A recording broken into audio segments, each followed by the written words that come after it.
Bonjour, messieurs. Dans cette petite vidéo, je vais essayer de vous présenter brièvement mon mémoire. Alors, mon mémoire, c'est en mémoire en marketing, et j'ai eu deux promotrices, Madame Cambier et Madame Ponsin. Il y a deux sous-questions dans cette recherche, dans ce mémoire. D'abord, quelque chose de plus qualitatif. Comprendre de façon qualitative les impacts que pourrait avoir une erreur d'un robot par rapport à une erreur humaine sur les perceptions et les comportements des consommateurs. Ensuite, on va plutôt utiliser cette étude qualitative pour en faire une étude quantitative. Et donc, sous base de ces résultats-là, nous voulons développer un design expérimental nous permettant de tester ces effets, notamment sur l'intention de réachat, en expliquer le processus et éventuellement en dégager des variables modératrices. Donc c'est un domaine encore assez vaste qu'il faut affiner. Pourquoi j'ai choisi ce sujet? Je pense que ça a un grand intérêt pour le futur parce que les robots sont en pleine croissance, on en voit de plus en plus un peu partout. Et en plus, on peut voir un progrès rapide de l'intelligence artificielle, donc je pense que ce mémoire pourrait réellement servir concrètement dans le futur.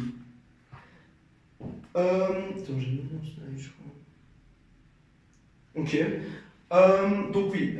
Pour le moment, qu'est-ce que j'ai fait concrètement? J'ai essayé, parce que en robot c'est assez vaste, donc j'ai essayé de définir un peu plus pour quel robot je voulais travailler. Donc j'ai choisi les robots de service qui sont définis comme des robots effectuant des tâches utiles pour l'homme ou les équipements, c'est très vaste comme définition évidemment. Et alors j'ai choisi plutôt les robots domestiques, donc il y a les robots industriels et les robots domestiques. Dans les robots domestiques sont ceux qui aident les consommateurs directement et c'est pas du B2B, c'est plutôt du B2C.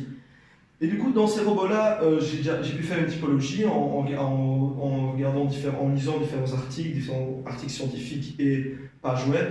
Donc il y a les robots domestiques à tâches uniques.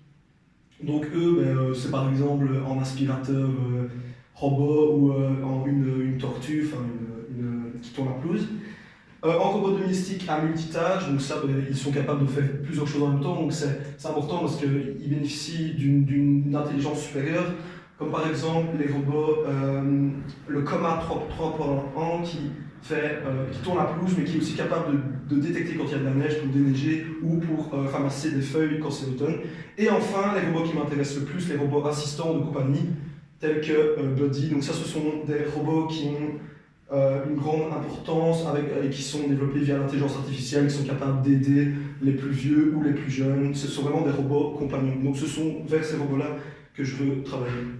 Les prochaines échéances, je vais vraiment vouloir lire des articles plus d'un point de vue comportemental et élaborer ma synthèse de revue de littérature.